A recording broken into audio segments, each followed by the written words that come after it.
Hola amigos, bienvenidos una vez más a nuestro canal, Mi Receta a Tu Sazón. El día de hoy vamos a hacer una deliciosa agua fresca de Jamaica.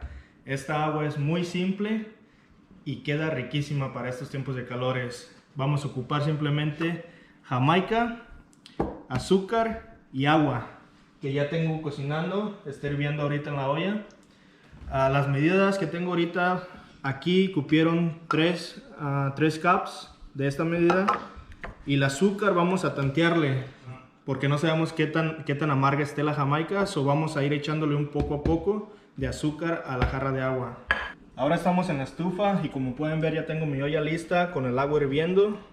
La flama está media alta, así que vamos a agregar la Jamaica a nuestra agua.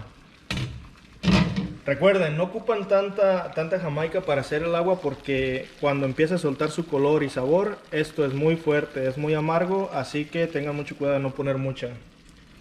Esta olla nos va a salir más o menos unas 4 jarras de agua con esta cantidad de Jamaica. Ok amigos, ya tenemos nuestra Jamaica, nuestro concentrado de Jamaica listo. Acabo de apagar la estufa, estuvo hirviendo 10 minutos. Y así es como se debe ver. El agua debe quedar súper roja, que el concentrado se haya salido totalmente de la Jamaica. Nuestro siguiente paso va a ser sacar el agua en este colador y ponerla en otra olla para que se vaya enfriando,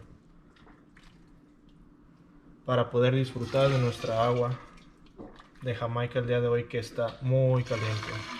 Ya tenemos nuestro concentrado limpio, sin nada de Jamaica. Esta es toda la basurita que le sacamos. Ya está colado y todo.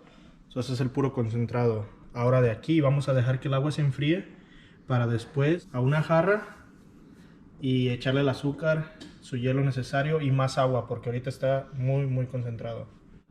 Ok amigos, llegamos a la parte más divertida, probar nuestra agua. En esta jarra puse más o menos 1 litro de agua natural con 2 litros del concentrado de Jamaica. Ya le agregué su azúcar. Para esta jarra yo usé como 3/4 de taza de azúcar y me quedó como me gusta, no dulce, no amarga, perfecta. Lo que vamos a hacer es vaciar en nuestro agua, en nuestro vaso con hielo y a darle el visto bueno. ¡Salud! Deliciosa. No olviden compartir, suscribirse y darle like a nuestro video si les gustó. Y recuerden, esta es mi receta, pero ustedes le ponen su sazón. Gracias.